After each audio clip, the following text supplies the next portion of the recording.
Hey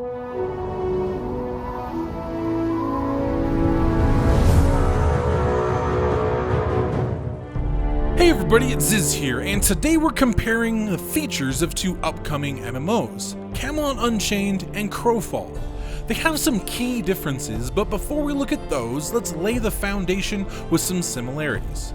Both games started on Kickstarter and are founded by MMO veterans. Mark Jacobs from Dark Age of Camelot is making Camelot Unchained, while J. Todd Coleman from Shadowbane is making Crowfall. Both are PvP focused, with limited PvE, meaning no leveling by quests or killing mobs. They'll have player-driven economies with strong crafters that make almost everything in the game.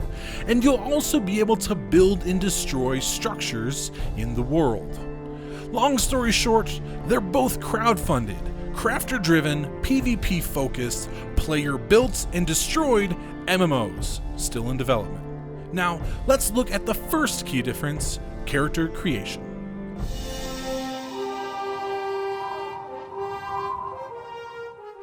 When it comes to character creation, Camelot Unchained uses a more standard MMO system, allowing you to choose your race and class separately. And there are a lot of them.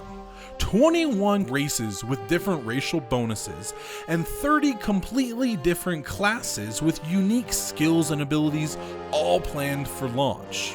Though they are split between 3 different realms, with no mingling between them. So choose your realm wisely, or you may end up having to kill your friend instead of playing with them. Crowfall is taking a very different approach. You start as a spirit crow and inhabit the bodies of different archetypes. Archetypes are a combination of a race and class together. There are 13 planned for launch, and you can switch between them in-game by possessing different vessels, which is like an item that you equip. So you may start as a champion, which is a large human-type barbarian, but later find the body of a centaur legionnaire to inhabit, which would then change your skills and abilities. So how does a spirit crow get better at swinging a sword? Well, let's look at each game's character progression.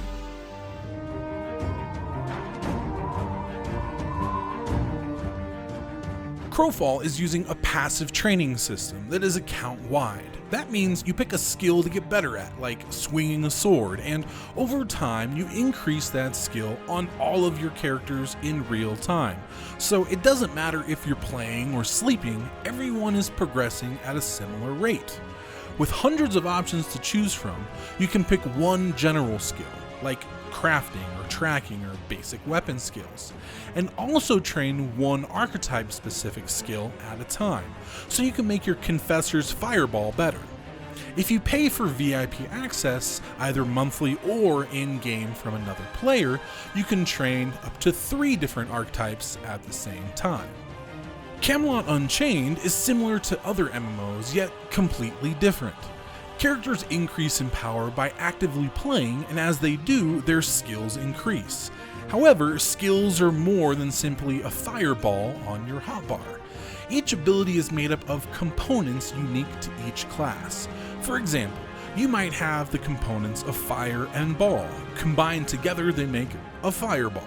But you could also make a fire wave or a fire storm, and add other components to give it increased range or lower cast time. Each class will have hundreds of different ways of mixing and matching their components. But how do we use these components and fancy characters? Well, to kill each other, of course, in combat.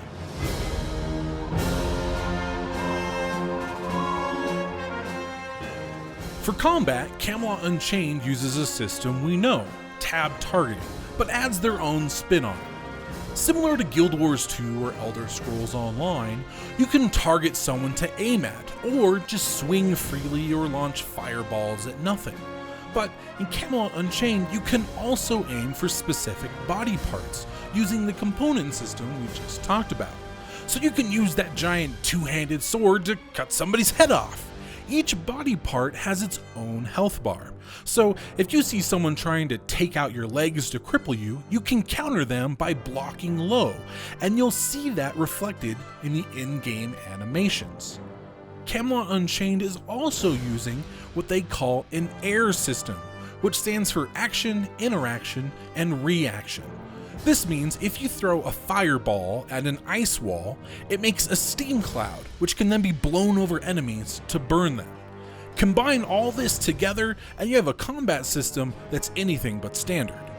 Crowfall is going for an action combat system, with reticle targeting, left and right mouse button attacks, and a close-up camera. They've also said they don't want fire hose healers, so while a support character can throw out a heal, they will also need to use other abilities while being active in the battle. The developers have used Terra as an example for their combat system, with locked animations to move your character towards your target, and a more rigid feel to give your attacks more weight. But they've also slowed the combat down, so you can more easily see your enemies' attacks. Now, we know what characters' progression in combat look like, but where in the world does all this take place?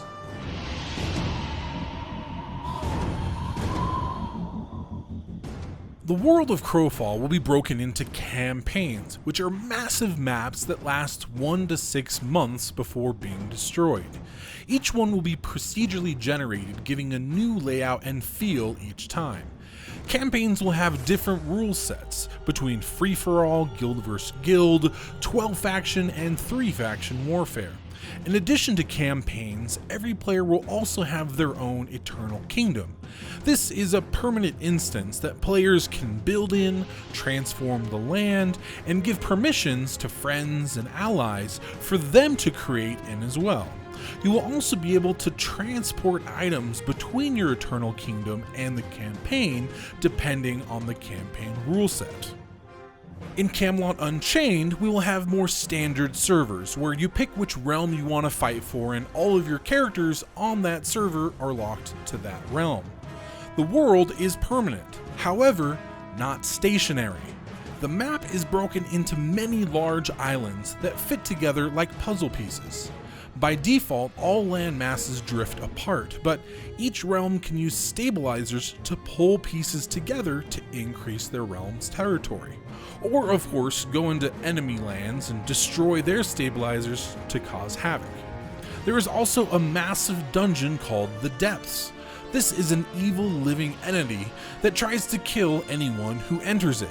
So to get at the treasures hidden in the depths, players will need to defend against their surroundings as well as enemy players who come in after them. Last up, their development processes and scale.